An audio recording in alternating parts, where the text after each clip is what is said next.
Murojaah dulu. Kita murojaah dulu surah Al-Infitar sampai ayat 14. Bismillahirrahmanirrahim. Idza samaa'u fatarat wa idzal kawakibu intatharat wa idzal biharu fujjirat wa idzal quburu bu'thirat alimat nafsum ma qaddamat wa akharat ya ayyuhal insanu ma gharraka birabbikal karim alladzi khalaqaka fasawwaka fa'adalak fi ayyi suratin ma syaa rakkabak kalla bal tukadzibuna bid-din wa inna 'alaikum lahafizin kiraman katibin ya'lamuna ma taf'alun innal abrara lafi na'im wa innal fujjara lafi jahim wa innal fujjara lafi jahim. Dan sesungguhnya orang-orang yang durhaka, fujar, berbuat maksiat, dia akan berada di neraka jahim. Akan berada di neraka jahim. Oke, kita akan masuk ke ayat 15 dan seterusnya. Nih, insya Allah mudah, tinggal mudah-mudahnya aja 4 ini. Ayat 15. Yaslaunaha yaumaddin. Yaslaunaha.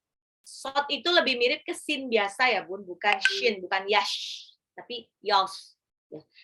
Yaslaunaha yaumaddin. Yaslaunaha yaumaddin. Mereka memasukinya yaumaddin, pada hari pembalasan. Orang-orang yang durhaka mereka akan masuk ke dalam neraka ya pada hari pembalasan. Bahkan disebutkan ini sebetulnya nyambung sama ayat 16-nya. Dibilang yaslaunaha yaumaddin dan plus orang-orang yang sudah masuk neraka wa ma hum anha bighaibin. Wa ma hum, mereka tidak, anha ini nyeritain tentang neraka itu bighaibin. Bighaib itu maksudnya menghilang. Dia tidak mungkin bisa keluar dari neraka itu.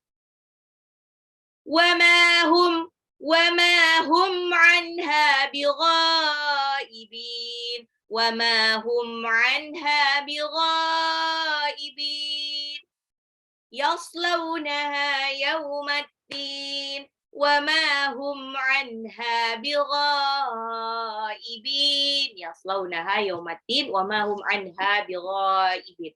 Nah, orang-orang yang mereka fujar, terus dia juga kafir, mereka tidak akan keluar dari neraka, tidak akan, kayak hampir mustahil dia bisa keluar dari neraka, terutama orang-orang yang kafir. Kenapa? Bahkan disebutkan dalam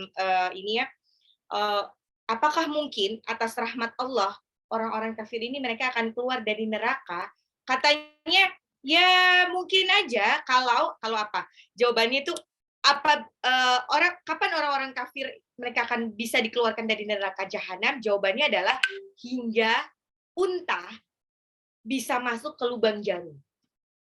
Lubang jarum itu kecil banget ya. Kalau unta bisa masuk ke lubang jarum, mungkin saat itulah orang-orang kafir akan dikeluarkan dari neraka. Berarti ini dengan kata lain itu mustahil. Mustahil mereka akan keluar dari neraka. Gitu. Jadi orang-orang yang penghuni neraka itu benar-benar kalau misalkan ada yang ditambah dari kesakitan-kesakitan dia, yang ditambah adalah fadhuqu falan nazidakum illa azaba. Maka tidaklah kami tambahkan kepada dia kecuali azab yang bertambah-tambah. Jadi nggak ada yang bisa. Jadi mereka tuh di neraka tuh udahlah nggak pernah istirahat dari siksaan. Terus aja disiksa. Makanya nih, Bunda-bunda kalau sekarang tuh suka ngerasa, "Aduh capek nih, makanya nggak sempet sholat tahajud," gitu kan. "Aduh ngantuk, besok kan harus pagi-pagi harus gini." Nah, gini, kalau namanya di dunia, bagi orang beriman, dunia ini adalah tempatnya untuk bercapek-capekan, untuk berlelah-lelah, untuk sakit-sakitan. Ya maksudnya, sakit hati gitu dan lain sebagainya, itu dunia emang tempatnya seperti itu. Dan kalau mau istirahat, tunggulah nanti kalau kita masuk surga. Makanya di surah Yasin tuh inna ashabal jannatil yauma fi syughulin fakihun. Sesungguhnya para penghuni surga itu mereka nanti akan sibuk bersenang-senang. Nggak ada lagi capek-capekan, semuanya sibuk bersenang-senang. Makanya ini sebetulnya yang membuat saya eh, apa ya? eh, jadi reminder saya kalau misalkan dunia ini tidak apa ya, tidak bersahabat dengan saya, atau ketika saya sakit hati, kecewa dengan apapun itu, dengan rencana-rencana yang sudah saya buat ternyata tidak sesuai dengan rencana, terus kecewa dengan orang-orang, ya mungkin karena terlalu berharap kepada orang-orang itu, terus ternyata dia tidak sesuai dengan harapan saya, tidak sesuai dengan ekspektasi saya, ini jadi reminder buat saya, ya udahlah, ini cuman dunia. Kalau misalkan dan namanya dunia itu tidak ada yang selama-lamanya. Nggak ada sedih yang sedih terus. Pasti ada bahagianya. Setelah sedih pasti ada kebahagiaan. Setelah sakit pasti ada kesehatan. Dan setelah kesulitan, fa inna ma'al usri yusra, fa inna ma'al usri yusra. Jadi memang Allah tuh sertakan kesulitan itu, waktu Allah memberikan kesulitan kepada hambanya, saat itu juga Allah memberikan kelapangan, kemudahan buat hambanya. Jadi nggak mungkin Allah kasih kasih satu kesakitan, kasih satu masalah tanpa solusi di dalamnya. Gitu. Ini loh, kadang-kadang kita itu eh, waktu diberikan apa namanya, waktu kita diberikan kesulitan itu kita tidak disuruh untuk menyelesaikan kesulitan itu dengan sempurna kok. Kita cuma suruh jalanin aja. Jalanin aja. Coba tengoklah masalah-masalah kita di masa lampau. Ingat deh, ingat lagi masalah-masalah kita di masa lampau.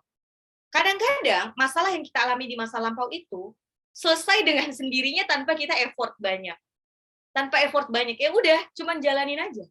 Cuman sabar aja. Toh pasti semuanya akan berlalu. Badai itu pasti akan berlalu. Jadi nggak ada yang Allah kasih tuh sulit terus, sakit terus pokoknya kesempitan terus, itu nggak mungkin. Pasti semuanya itu akan berlalu. Ya pokoknya mirip gini lah. Jadi kalau Allah kasih satu kesulitan, itu karena Allah tuh sebetulnya pertama adalah ya pengen menguji kita lah, untuk menyiapkan kita untuk siap masuk ke episode berikutnya. Mungkin episode setelah itu, setelah kesulitan ini, itu akan lebih challenging, lebih menantang, dan nggak akan bisa dijalani kalau kita belum menjalani ujian yang ini. Ya mirip lah kayak kita waktu dulu SD mau masuk SMP kan, dulu zamannya zamannya saya itu ada Eptanas gitu kan. Ujian akhir SD sebelum masuk SMP. Kalau kita mau masuk SMP ya harus lulus ujian dulu, harus lulus ujian SD.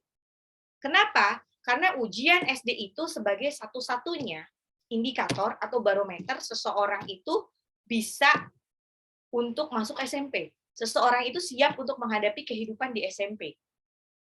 Begitupun waktu kita masuk SMA, kita harus diuji dulu di SMP. Mau masuk kuliah, begitupun juga uji dulu di di SMA dulu. Gitu terus. Jadi nggak mungkin kita maju ke episode selanjutnya tanpa digojlok dulu lah istilahnya sama Allah. Digojlok dulu untuk nanti masuk ke episode berikutnya. Dan Masya Allah ya, maksudnya bunda-bunda yang ada, bunda-bunda ini bukan satu-satunya orang yang sedang diuji sama Allah. Bukan satu-satunya orang yang diuji sama Allah. Semua orang di sana yang masih disayang Allah, yang masih diingat sama Allah, itu diuji dengan ujian yang bermacam-macam. Insya Allah, makanya saya kalau bunda yang suka mantengin apa sih status-status saya, story-story saya, itu kan saya kadang-kadang suka cerita ya, curhat colongan gitu. Tapi curhat-colongannya insya Allah tidak membuka siapapun itu. Tiap hari itu saya tuh selalu mendapatkan curhatan gitu. Jadi kan curhatan itu nggak mesti siang hari, kadang-kadang malam, kadang-kadang ya mau subuh, atau kadang-kadang sepertiga malam tuh masih ada curhatan. Dan qadarullahnya mereka ini punya ujian, punya drama kehidupan yang berbeda-beda, yang bahkan tidak terbayangkan dalam benak saya sama sekali. Tidak terbayangkan dalam benak saya lah, maksudnya saya nggak kepikiran itu. Saya pikir itu cuma ada di film atau sinetron, tapi ternyata itu ada. Itu terjadi pada bunda-bunda yang ada di circle saya. Dan mereka santri-santri, gitu kan. Dan banyak orang yang terlihatnya tuh, kelihatannya tuh kayaknya dia fine-fine aja hidupnya dengan kehidupan yang secara kasat mata mapan mungkin, terus dia kayaknya happy aja, tapi ternyata tidak. Mereka itu juga nangis, maksudnya ya sering nangis juga gitu kan. Bukan karena mereka tidak bersyukur, ya karena mereka diberikan ujian yang qadarullah lebih parah dibandingkan ujian-ujian kebanyakan orang. Walaupun dan qadarullah, Allah namanya Allah tuh maha baik, diberikan ujiannya mungkin segitu, walaupun beratnya minta ampun, tapi sebetulnya cuma kecil banget ujiannya dibandingkan seluruh nikmat yang telah Allah berikan kepada dia. Gitu. Kadang-kadang ada yang mereka tuh gimana ya, emang berat banget sih ya, kadang-kadang saya tuh juga emosional. Makanya tuh saya kadang-kadang kalau lagi suntuk banget tuh saya udah nggak bisa nerima curhatan, karena saya tuh kalau dicurhatin, ya mungkin lebih banyak dengar walaupun nanti akhirnya diberi solusi belakangan, tapi saya jadi ikut terbawa emosi juga. Jadi, nah itu kan jadi istilahnya kayak kena mental. Jadi terbawa emosi juga gitu kan. Jadi ngerasain banget gimana rasanya dia. Kadang-kadang ada yang mereka kayak apa ya, aduh apa aku mati aja ya gitu. Insya Allah mati, karena emang saya pun berpikir berat banget ya gitu kan. Kok jauh lebih berat ya daripada ujian saya gitu kan secara ini gitu. Nah, saya bilang berkali-kali bahwa ya semua dikasih ujian sih. Kalau dikasih ujian seperti itu, berarti dia ini dipilih Allah untuk kuat menghadapinya, apapun itu. Karena kan Allah tidak akan memberikan ujian di luar kemampuan hamba-Nya. Di luar kemampuan hamba-Nya. Kalau dia belum mati, gara-gara ujian yang separah itu, apapun itu ya, ujian separah apapun ya, itu kalau dia belum mati gara-gara ujian itu, ya berarti Allah masih yakin bahwa dia kuat untuk menghadapinya. Bahwa masih ada harapan, one day dia akan bahagia, nggak tahu kapan. Makanya dia dikasih kekuatan seperti itu. Nah, kalau dia akhirnya memilih mati dengan bunuh diri, akhirnya apa? Apakah itu akan menyelesaikan masalah dia?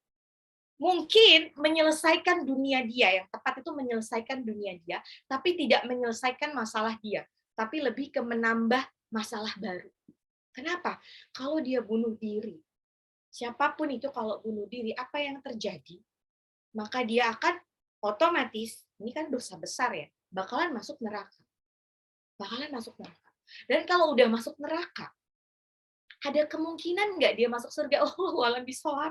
Tadi seperti dibilang bahwa ini orang-orang kalau udah masuk neraka dia bisa masuk surga, itu waduh, apalagi dosa besar ya, dosa besar itu berarti dia nanti ya ini seperti menunggu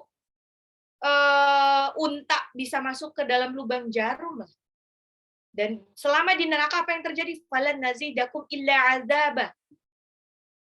Maka tidaklah kami tambah apapun di dalam neraka kecuali azab yang bertambah. Nggak ada yang bertambah selain azab.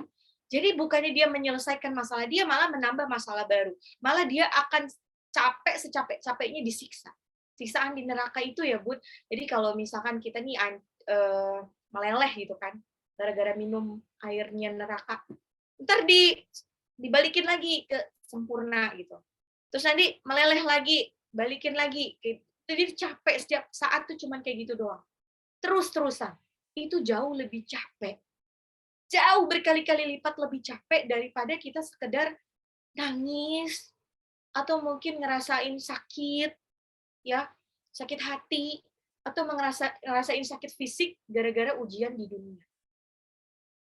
Dan parahnya, kalau di dunia itu kan ya paling kita hidup berapa lama sih?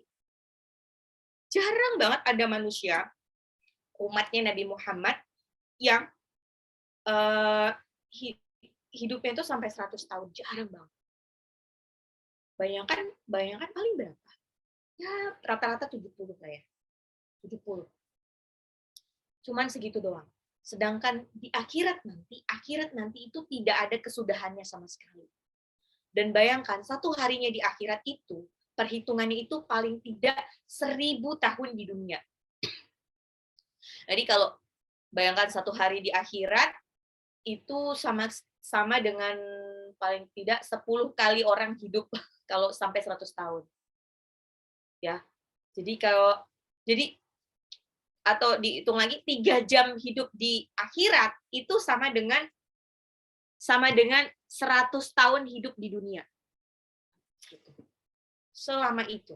Jadi kalau misalkan Bunda diuji, kadang-kadang kan uji suka gini, aduh kapan sih selesai dari ujian nih, kayaknya kok kayak tak putus di apa ya? Di rundung malang ya, tak putus di rundung malang ya, dari satu kemalangan ke malangan lain, dari satu masalah ke masalah lain, terus saja ada masalah. Sabar aja, Bunda. Sabar aja. Toh tugas kita di dunia itu sebetulnya kata Allah, kita diciptakan ini cuman wa ma khalaqatul jinna wal insa illa liya'budun. Dan tidaklah kami ciptakan manusia dan jin kecuali untuk beribadah kepada Allah. Tugas kita cuman beribadah aslinya. Apakah kita disuruh untuk bahagia? Tidak. Allah tidak menyuruh kita untuk bahagia di dunia. Tapi kalau deskripsi bahagia di akhirat itu banyak. Tapi kalau di dunia enggak. Malah lebih banyaknya di dunia itu tetap tempatnya untuk bersusah payah, tempatnya ujian, gitu kan. Seperti di surah Al-Mulk ayat 2 itu, bahwa Allah menciptakan kematian dan kehidupan untuk menguji siapa yang paling baik amalannya. Yang paling baik amalannya, yang paling sabar untuk menerima ujian dengan sebaik-baiknya, maka dia akan mendapatkan surga. Kalau dia nggak sabar, kan ada ya orang tuh dikasih ujian gitu, gimana sih Allah nih? Aku udah ngaji loh, aku udah ngafalin Quran loh, kok bisa-bisanya dikasih ujian seperti ini? Kenapa orang-orang di luar sana, bahkan mereka nggak sholat, Al-Quran nggak pernah mereka sentuh, tapi kok mereka hidupnya fine-fine aja, happy-happy aja. Hidupnya bergelimang harta, ya Allah. Mereka punya anak banyak, terus mereka punya kebahagiaan dan lain sebagainya. Kenapa gitu? Hati-hati. Jangan-jangan mereka yang Bunda lihat itu kelihatannya bahagia, itu sebetulnya bukan nikmat, tapi istidraj. Apa itu istidraj? Istidraj itu adalah sesuatu yang terlihat seperti nikmat, padahal dia bukan nikmat. Tapi dia adalah hukuman dari Allah. Allah sengaja memberikan kebahagiaan yang bertumpuk-tumpuk kepada dia supaya dia tidak supaya mereka tuh lupa tentang hakikatnya dia di dunia itu seharusnya ngapain. Bandingkan kehidupan Bunda, kalau Bunda lagi fine-fine aja hidupnya, ya duit banyak, anak sehat semuanya nih, karir suami bagus, dagangan lancar jaya gitu kan. Sibuk akhirnya, sibuk dagang, sibuk ini. Akhirnya apa yang terjadi? Kita tuh kayak tidak punya waktu me time untuk sekedar nangis berdoa kepada Allah. Karena ya misalkan masih sholatnya cuma sholat cepet aja cepet karena habis ini aku harus ada meeting di sana, habis ini aku harus ada klien yang mau beli ini, cepet jadi nggak ada waktu doanya tuh sampai nangis-nangis, doanya sampai nangis-nangis. Sedangkan kalau kita dirundung masalah apapun itu, ya udah nggak punya uang misalkan, bangkrut usahanya, suami atau anak-anak ini sakit, ditimpa kemalangan lah pokoknya. Itu kita tuh nangisnya senangis-nangisnya. Doanya itu panjang. Bahkan sujud terakhir itu terasa syahdu sekali, nikmat sekali. Sujudnya sambil nangis. Bahkan sholat sunnahnya itu rajin banget. Nggak cuma sholat tahajud, sholat duha juga, qobliyahnya juga. Bahkan kalau perlu sholatnya ditambah-tambah ya, isya harusnya 4 rakaat jadi 5 rakaat. Enggak ya, nggak sampai kayak gitu ya. Cuman mungkin saking pengen deketnya sama Allah ya. Pengen curhat terus rasanya sama Allah.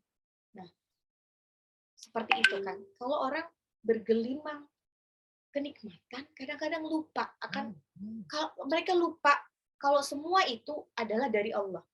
Mereka menganggap bahwa kebahagiaan yang dia dapat, rezeki yang banyak itu dari kerja kerasnya dia aja. Nggak ada campur tangan Allah. Makanya mereka akhirnya lupa berdoa. Saya ulang berkali-kali, bahkan ya, di surah As-Sajdah ayat 21 itu walanudziqannahu minal adzabil adna dunal adzabil akbari la'allahum yarji'un. Dan pasti kami akan timpakan azab, sebagian azab di dunia sebelum azab yang besar di akhirat. Agar apa? La yarji'un, agar mereka itu kembali kepada Allah. Makanya orang kalau ditimpa kesulitan, ditimpa ujian itu jadinya malah baliknya ke Allah. Makanya banyak orang yang kalau diuji kebahagiaan itu jarang ada yang lolos, jarang ada yang lulus. Tapi kalau diuji sama kesakitan itu banyak justru yang lulus. Karena akhirnya dia jadi mendekatkan diri kepada Allah. Jadi dengan kata lain, nikmat itu adalah segala sesuatu ya yang membuat kita semakin dekat kepada Allah.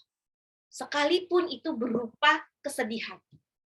Sekalipun itu berupa kesedihan, kalau itu membuat kita dekat kepada Allah, maka itu adalah nikmat.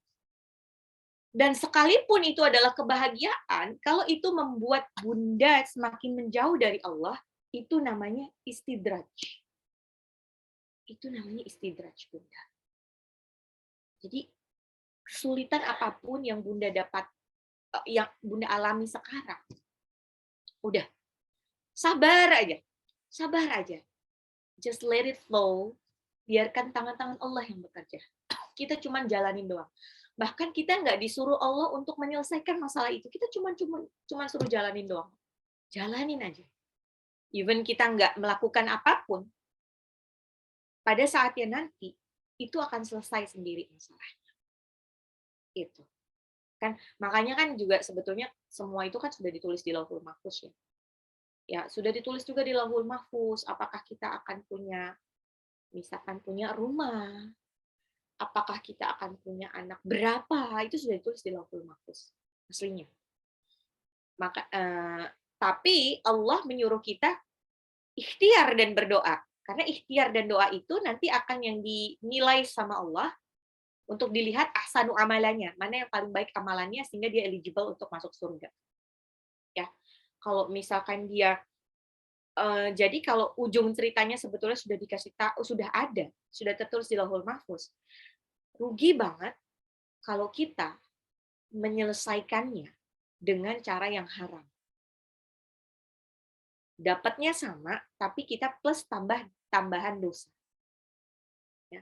Ada yang kalau kita sabar aja, kadang-kadang kan gini kan, kadang-kadang suka gini, aduh, kalau lewat jalur ini tuh lama gitu kan. Makanya kenapa banyak orang yang akhirnya memilih untuk ya udahlah, nyuap aja lah, sogokan aja lah. Karena kan nanti biar cepet gitu. Padahal sebetulnya sudah ditulis loh di Lauhul Mahfuz kapan dia akan selesai dari urusan itu. Kapan dia bisa selesai dari urusan itu. Nah, kita disuruh memilih 2 jalan nih, jalan haram atau halal. Dia mau pakai suap atau nggak pakai suap. Toh hasilnya sama. Pada detik segitu, tanggal segitu, dia akan mendapatkan, dia akan menyelesaikan urusannya, urusan apapun. Ya. Kadang-kadang kan ada orang juga yang, oh ini kalau masalah suap itu, ya misalnya sekolah anak, gitu kan. Kadang-kadang ada yang demi untuk anaknya sekolah di sekolah tertentu, dia apa, nyogok gitu kan. Jangan ya Bunda, jangan menambah masalah baru dengan cara yang haram, gitu kan. Atau qadarullahnya kita, berurusan dengan instansi gitu kan, dan kayaknya lama banget, ya kita harus mengeluarkan sejumlah uang tuh jangan. Ini juga, kalau misalkan di dunia, di akhirat itu, oh ya kita masuk dulu deh ke yang lain dulu deh. Nanti tambah. Yaslawnaha yawmaddin wa ma hum anha bighaibin. Mereka masuk pada hari pembalasan, mereka tidak mungkin keluar dari neraka itu. Nah, di ayat 17 sampai 18 mudah. Wa ma adraka ma yaumuddin. Tahukah engkau apa itu yaumuddin, hari pembalasan? Ayat 18 mirip juga.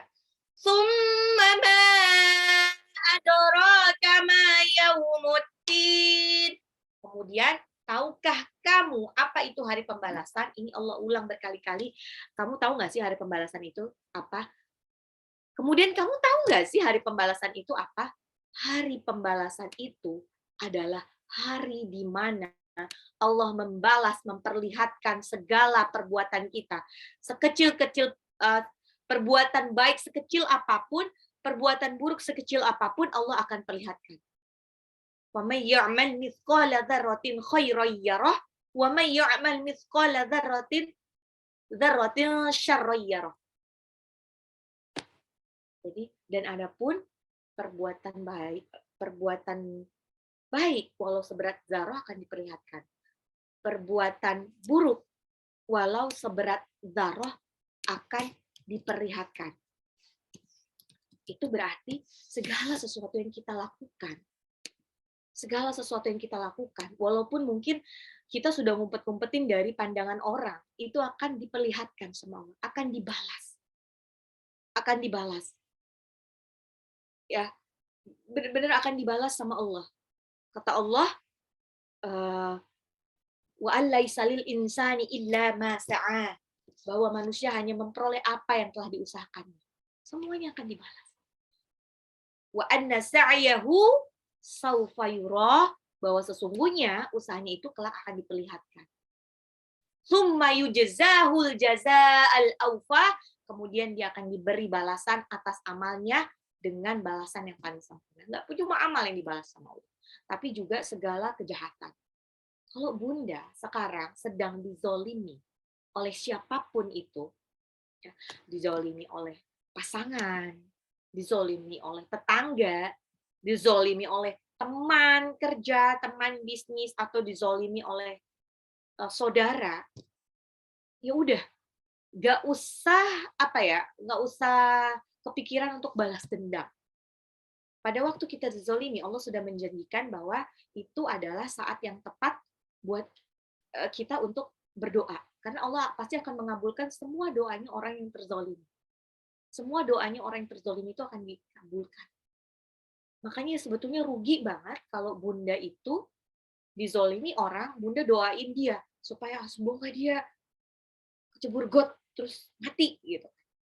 Dikabulin nggak sama Allah? Insya Allah mungkin akan dikabulkan. Itu sepele banget buat Allah untuk mengabulkan hal tersebut. Tapi apa untungnya buat kita? Apa untungnya buat kita? Mungkin sesaat lega doang, akhirnya orang yang selama ini ganggu saya, mati. Tapi setelah itu apa gunanya? Apakah berguna untuk kehidupan kita? Sebetulnya enggak. Malah kita hati-hati, nanti di akhirat jangan-jangan kita akan dimintai pertanggungjawaban atas sumpah serapah yang telah kita ucapkan, sehingga menyebabkan kematian seseorang.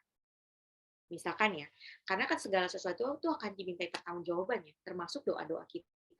Doa-doa, apalagi doa-doa buruk. Misalkan kita sebetulnya cuman diledekin doang sama si A, cuman diledekin doang sama si A, diledekin, sakit hati, sedih.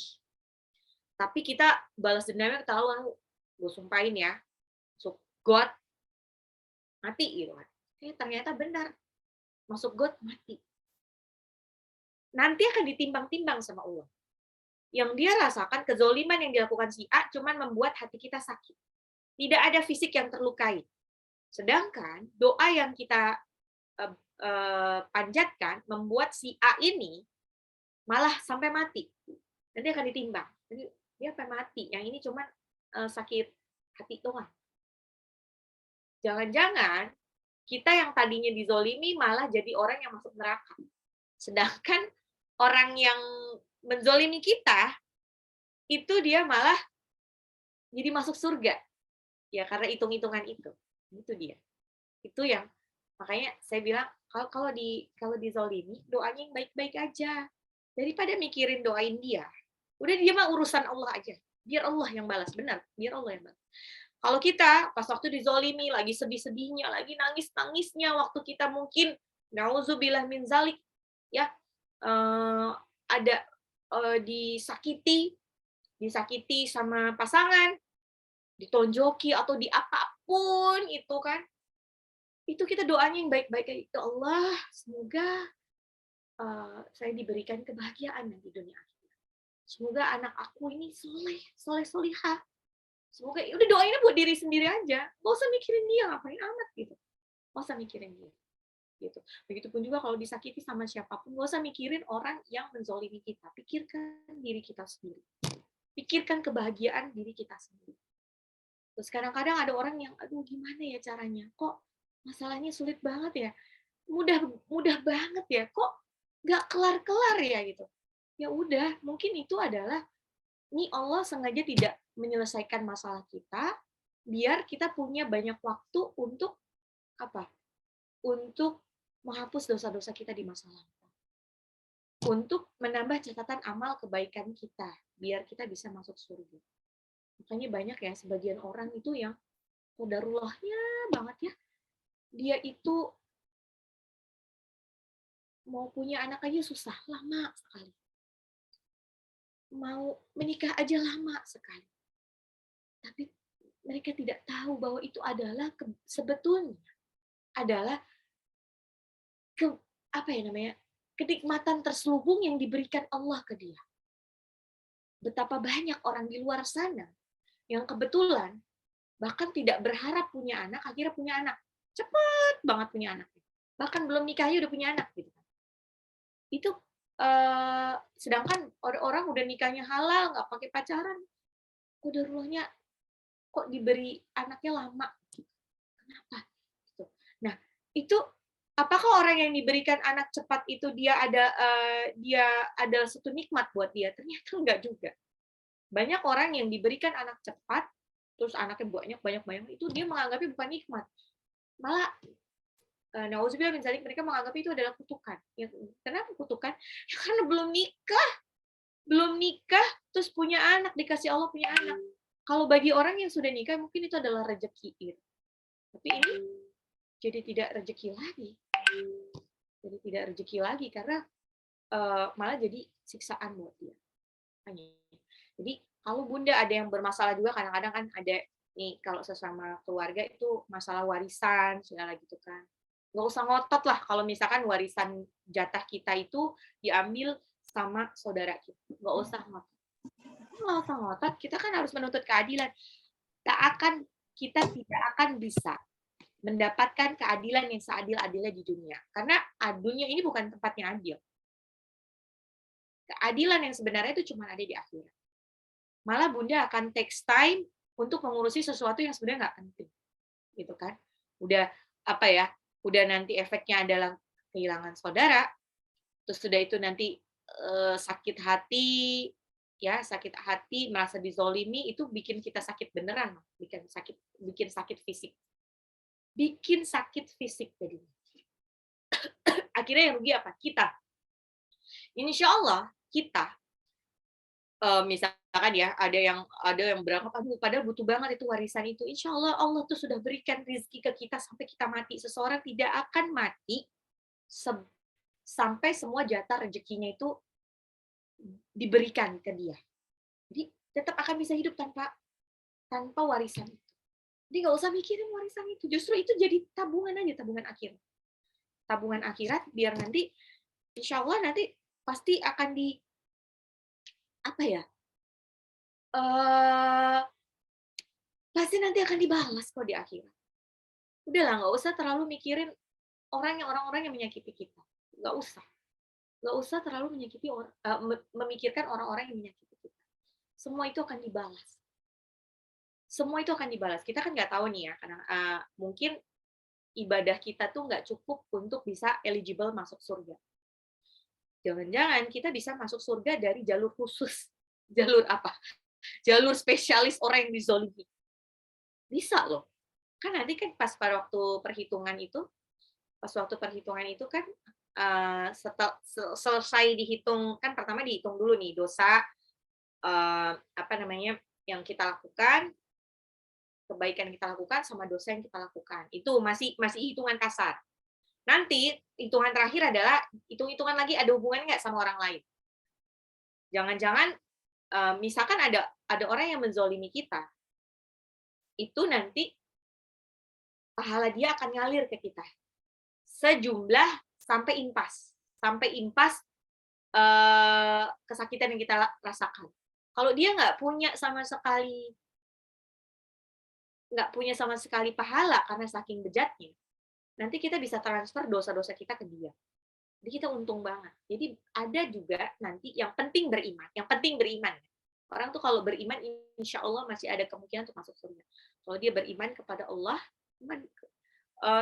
itu insya Allah masih ada kemungkinan masuk surga dari jalur khusus, dari jalur orang-orang yang dizolimi, dari barisan orang-orang yang sakit hati, itu bisa masuk surga gara-gara kayak ini. Terus juga kita tuh jangan meng-underestimate kebaikan. Terus saja berbuat kebaikan walau kita mungkin tidak dibaikin orang. Walaupun kita tidak dibaikin sama orang. Walaupun kita mungkin selalu disakiti sama orang, terus saja berbuat baik. Sekecil apapun terus berbuat baik. Karena demi Allah kita sama sekali nggak pernah tahu kebaikan mana yang insya Allah itu diterima sama Allah, diijabah sama Allah. Dapat pahala dari Allah. Kan? Jangan-jangan ya saya selalu bilang kebaikan kecil yang remeh hanya sekedar kita tersenyum kepada saudara kita ya sesama muslimah ya, jangan sesama muslim, jangan kepada ikhwan nanti jadinya baper. Senyum manis kita kepada saudari kita yang sedang ditimpa masalah, yang akhirnya senyuman itu bisa melegakan dia, itu mungkin adalah bernilai ibadah lebih tinggi dibandingkan kita mendonasikan jutaan rupiah ke satu yayasan. Ya, kita nggak pernah tahu loh. Mungkin kita lebih ikhlas. Sedekah senyum kita itu lebih ikhlas dibandingkan sedekah uang kita. Itu. Makanya jangan pokoknya apapun kesulitan kita hadapi, ingat ini cuma dunia. Suatu hari nanti kita akan menghadapi yaumuddin, hari pembalasan. Wa ma adraka ma yaumuddin. Tsumma ma adraka ma yaumuddin. Ayat 19-nya.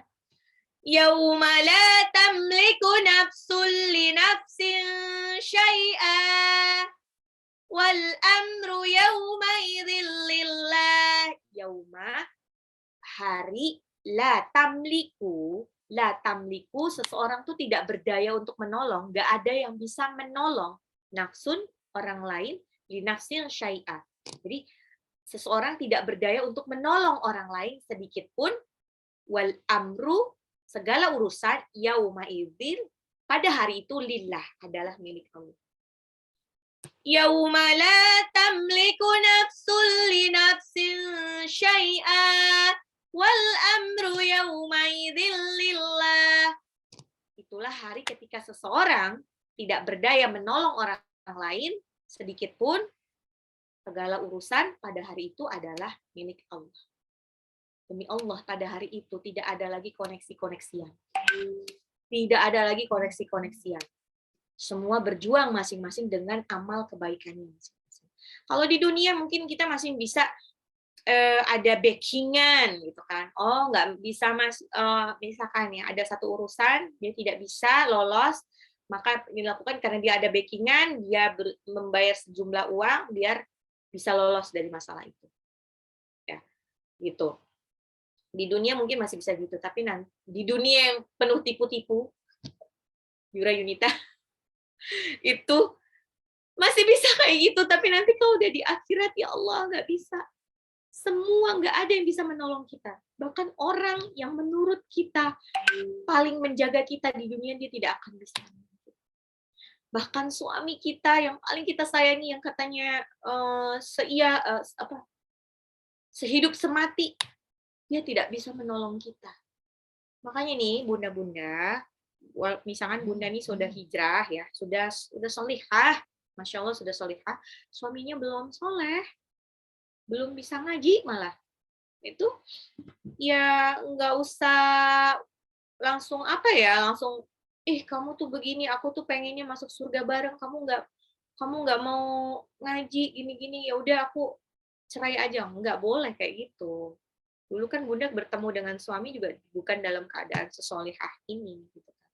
Pokoknya tuh insya Allah asalkan bunda itu sudah solihah, insya Allah anak-anak bunda tuh juga ikut solehah seperti bunda. Kalau suami bunda udahlah nggak usah dipikirin ya, asalkan si suami itu sudah ya masih beriman kepada Allah, masih sholat gitu kan, walaupun mungkin masih bolong-bolong sholatnya, nggak bisa ngaji gitu, asalkan dia masih menafkahi kita lahir batin, masih pendukung garis keras kita kalau ngaji gitu kan, walaupun dia nggak bisa ngaji, tapi dia senang banget kalau istrinya ngaji, ya udah syukuri dia. Mungkin rezeki kita saat ini adalah suami yang seperti itu, ya, suami yang seperti itu.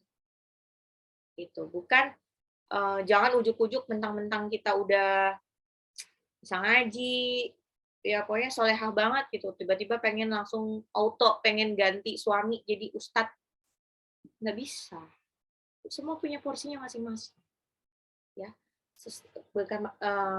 Dan si suami ini memang sebetulnya punya kewajiban untuk menjaga anak dan istrinya dari siksa api neraka. Dia bertanggung jawab seperti di surah At-Tahrim ayat 6. Tapi ya kalau misalkan si anak istrinya ini masuk surga, anak istrinya ini bersaksi kepada Allah, ya Allah, ini suami saya, ayah saya ini, walaupun dia nggak bisa ngaji, nggak bisa sholat, tapi saya bisa ngaji, bisa sholat seperti ini karena dia, gitu. Saya bisa sesolehah ini karena dia, gitu kan. Izinkan dia menemani kami. Ini ya itu tadi. Fa'amma man utiya kitabahu biyaminih fasawfa yuhasabu hisaban yasira wa yanqalibu ila ahlihi masrura.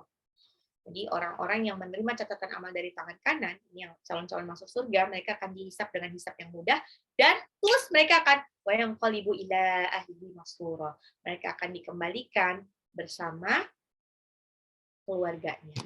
Mereka akan bergembira lagi nanti keluarganya. Begitu. Ya, pokoknya nggak ada yang sia-sia dari sabar. Sabar aja. Sakit hati nggak akan bisa selamanya. Oh, sakit hati. Cinta pun nggak bisa selamanya, Bunda. Allah yang maha membolak-balikan hati. Kita ingat dulu kita punya banyak bestie. Qadarullahnya seiring dengan waktu bestie-bestie itu pergi dan sekarang menjadi asing, tapi Allah gantikan dengan bestie-bestie yang baru. Itulah kira-kira perasaan seseorang. Tidak ada yang abadi di dunia ini. Nggak ada yang abadi. Benci aja nggak ada yang abadi, apalagi cinta. Nggak ada yang abadi. Jadi kalau misalkan sampai ada satu keluarga, dia bertahan bertahun-tahun dalam pernikahan, biasanya mereka bukan karena bertahan karena cinta, tapi karena lebih ke ya lillahi ta'ala. Mereka mengejar surga bareng. Jadi makanya itu pentingnya mungkin memupuk cinta. Oke, saya share.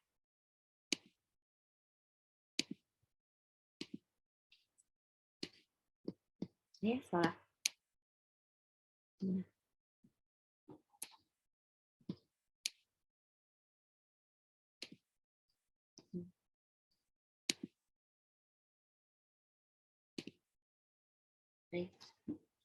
Yaslawnaha yaumaddin. Yaslawnaha, law ini sifat lin ya. Ini haknya 2 harokat matabai yaumaddin. Atin alif lam samsiah, dal di belakang mat alif disukun. Ingat, shad lebih mirip sin biasa, bukan shin. Yaslawnaha yaumaddin. Yaslawnaha yaumaddin. Yaslawnaha yaumaddin. Yaslawnaha yaumaddin. Yaslawnaha yaumaddin. Mereka masuk ke dalamnya, ke dalam neraka yaumaddin, pada hari pembalasan. Wa ma hum 'anha bighaibin. Wa ma hum 'anha bighaibin. Wa ma hum, mimnya 2 harokat matabai, 'anha nun sukun ketemu ha, baca jelas ya, izhar. Haknya matabai 2 harokat, bighaibin. Ghainnya itu panjang, mat wajib mutasil. Ba-nya mat alif disukun. وَمَا هُمْ عَنْهَا بِغَائِبِينَ وَمَا هُمْ عَنْهَا بِغَائِبِينَ. Dan tidaklah mereka bisa keluar dari api neraka. وَمَا هُمْ عَنْهَا بِغَائِبِينَ وَمَا هُمْ عَنْهَا بِغَائِبِينَ. وَمَا adraka ma yaumuddin. Mimnya munfasil ya. Adraka, dalnya qalqalah, roknya mad tabi'i 2 harokat. Ma, mimnya mad tabi'i lagi, yaumuddin, alif lam syamsiah, dalnya mad alif sukun.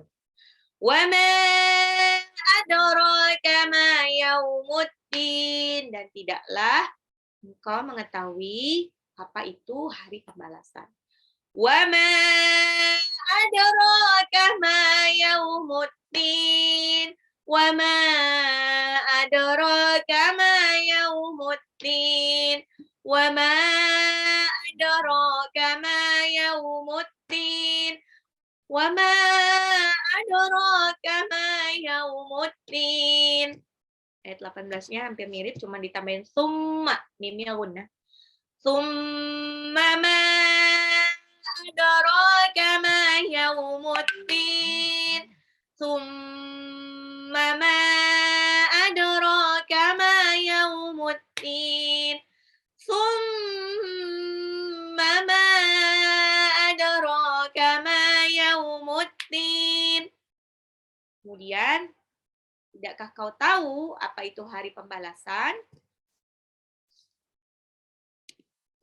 Yauma la tamliku nafsun li nafsin syai'a wal amru yauma idzin lillah. Yauma sifat lin, la tamliku, lamnya 2 harokat, nafsul li nafsin, itu tanwin ketemu lam berubah menjadi idgham bil gunnah, langsung ngeburu aja tanpa ditahan.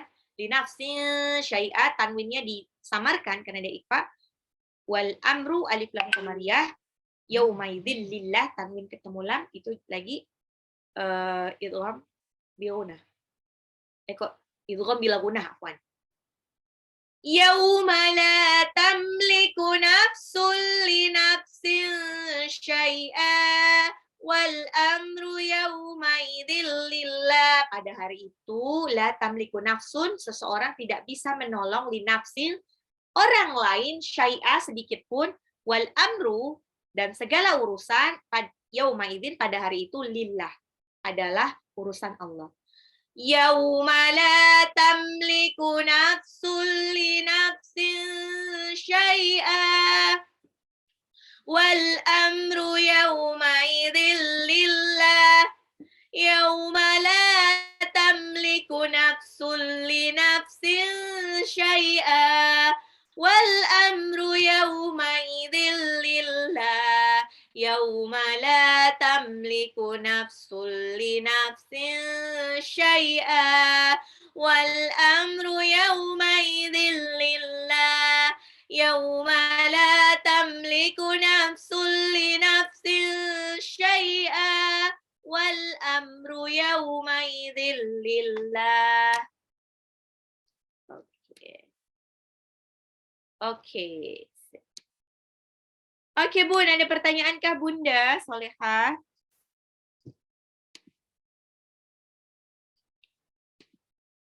Yuk, ada pertanyaankah Bunda-Bunda Solehah?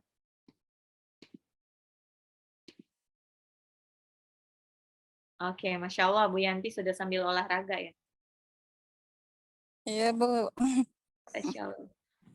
Bu Oni, tidurkah? Oke. Aman, Bu, aman. Loh, Bu Nunu udah sampai mana ini?